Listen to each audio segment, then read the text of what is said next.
야랑야랑 정치부 김민지 기자와 함께합니다. 첫 번째 주제 보겠습니다. 자, 뭐가 우르르 나왔을까요? 네, 법안 발의안입니다. 어제 하루에만요, 민주당 윤준병 의원이 법안 14개를 우르르 발의했는데요. 그중 13개가 단어 하나를 바꾸는 내용이었습니다.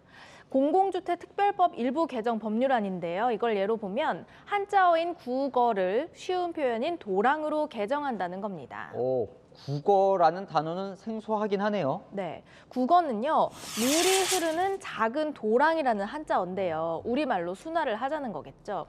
윤 의원은 국어라는 단어가 포함된 법안을 모두 도랑으로 바꾸자면서 13개의 개정안을 냈는데요. 법률안에서 어려운 한자식 용어나 일본식 한자 용어 등은 사용하지 말아야 한다고 주장했습니다. 같은 취지로 오늘 민주당 어기구 의원도요, 사위를 거짓으로, 계산하다를 추산하다로 고치는 등 총 5개의 개정안을 한꺼번에 발의했습니다. 법안 보면 유독 이렇게 한자어, 일본어 이런 용어들이 많아요. 네, 하지만 일각에서는요, 이런 의심을 하기도 합니다.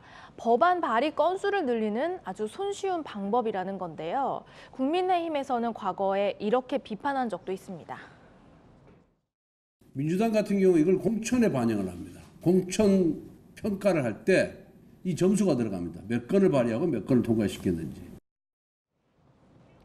실제로 지난 총선 때 민주당이 현역 의원 평가에 법안 발의 수를 반영한다고 하자 심사 마지막 날인 10월 31일 하루에만 180여 건의 발의안을 쏟아냈는데요. 실제로 민주당이요? 내년 총선 때도 이 공천평가 기준에 저 법안 발의 건수가 들어갑니까?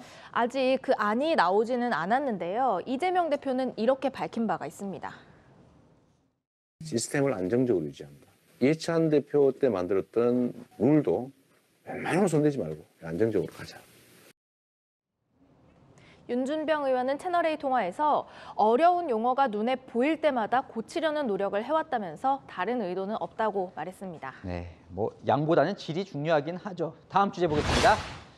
자, 어제부터 대통령 호칭을 두고 또 논란이에요. 네, 어제 민주당의 강제징용 배상 관련 이 기자회견에서 나온 발언 때문입니다.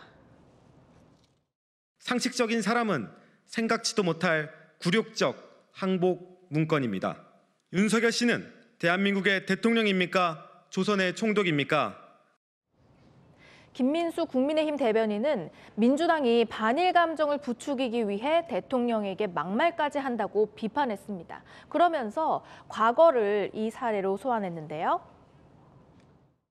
프로야구 개막식에 가서 문재인 씨와 문재인 씨 부인은 거기서 시구를 하고 치킨을 먹었습니다. 대한민국 국민이 북한에 납치돼 있는 상황에서 법적 절차에서 선택된 대통령에 대한 최소한의 존중과 결과를 인정해 주실 것을.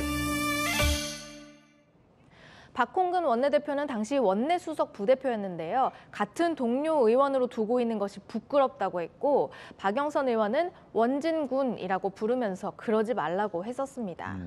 국민의힘이 이제 저 사례를 소환한 건 과거 야당에서 문재인 씨로 호칭할 때 민주당도 발끈하지 않았냐 이 얘기를 하고 싶은 거네요. 네, 전용기 의원은 그 해당 표현은 비유를 위해서 딱 한 번 나왔을 뿐이라면서 당시 여러 번 언급됐던 조원진 대표와는 경우가 다르다는 점을 강조했는데요.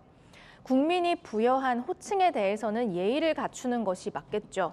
여야가 정파나 진영에 따라서 대통령의 호칭을 그때그때 달리 사용하는 일은 없어야겠습니다. 네, 지금까지 야랑야랑이었습니다.